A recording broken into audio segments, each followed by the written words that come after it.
La sexualidad es una dimensión central del ser humano, que nos acompaña desde que nacemos hasta que morimos y que abarca una gran variedad de áreas. Aunque la sociedad haya reducido la sexualidad únicamente al sexo, además, desde una perspectiva sumamente cis-heteronormativa y coitocéntrica, la sexualidad es mucho más que eso. Por cierto, cis-heteronormativa quiere decir que la sociedad contempla en su imaginario que las relaciones consideradas normales, las que entran dentro de la norma social, son aquellas que se dan entre personas cisgénero, cuya identidad de género coincide con el sexo que se les asignó al nacer, y heterosexuales, que sienten atracción por personas de un género distinto al suyo. Coitocéntrica significa enfocada exclusivamente en el coito o, lo que es lo mismo, la penetración del pene. Y aunque esto forma parte de la sexualidad no se puede reducir únicamente a eso. Presta atención a todas estas cosas que también forman parte de la sexualidad. Descubrir progresivamente nuestra identidad de género y nuestra orientación sexual.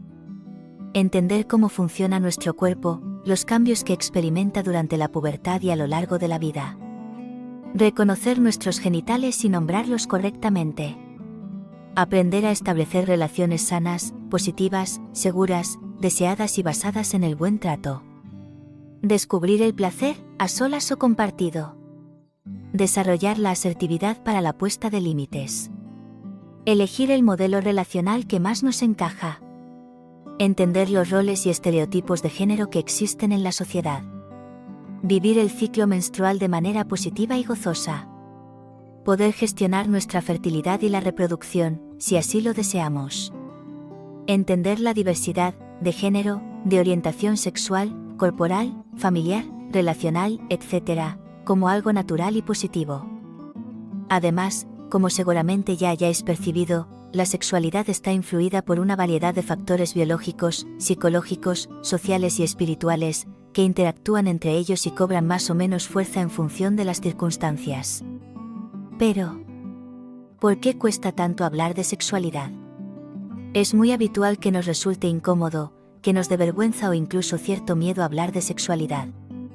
La sexualidad ha sido históricamente, aunque no siempre ni en todas las sociedades, un tabú, una conducta considerada inaceptable socialmente y relegada a la censura y la invisibilización.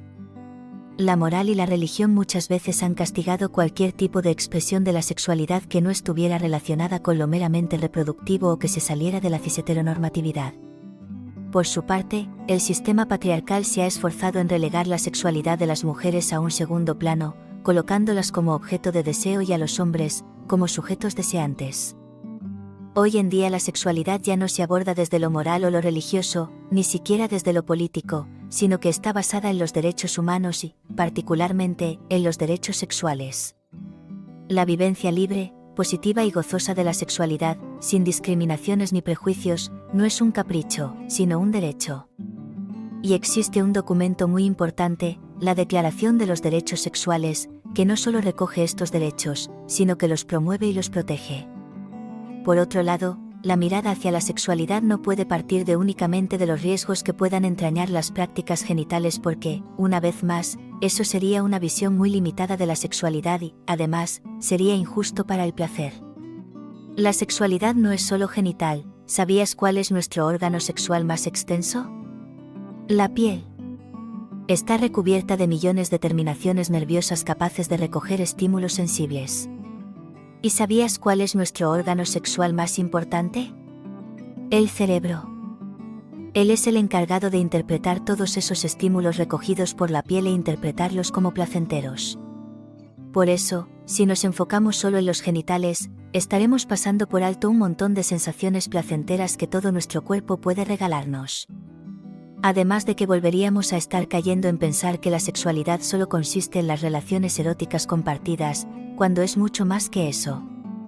En conclusión, una visión positiva y placentera de la sexualidad, que también promueva prácticas seguras, es una visión mucho más completa que la que se enfoca desde el miedo y se centra en los riesgos. Y tampoco podemos olvidar que el feminismo ha hecho y continúa haciendo un trabajo espectacular para romper con todas las creencias sexistas y limitantes que ha impuesto el sistema patriarcal y gracias a eso las mujeres, pero también el resto de personas podemos vivir una sexualidad más libre y no sujeta a estereotipos. Para terminar, No podemos olvidar que la sexualidad de las personas está atravesada por las diferentes características que configuran a cada persona. Cuestiones como la raza o la etnia, el género, la orientación sexual, la edad, las condiciones socioeconómicas, las capacidades, etc. influyen enormemente a la sexualidad de cada persona y, en ocasiones, pueden configurarse como potenciales opresiones o discriminaciones. No es lo mismo ser mujer, que hombre, que persona no binaria. Tampoco es lo mismo ser cis, que trans, blanca o racializada. No es lo mismo estar en la pubertad, que en la adultez o la vejez. Tener una discapacidad, o no tenerla. Así pues, aunque todavía falta mucho por avanzar en difundir los derechos sexuales, en desmontar todos los mitos y falsas creencias que aún existen en torno a la sexualidad y en promover una actitud de cultivo respecto a la sexualidad, que la coloque como una dimensión positiva de nuestra vida, la educación sexual se está abriendo camino y posicionándose como un agente indispensable en la consecución de este fin.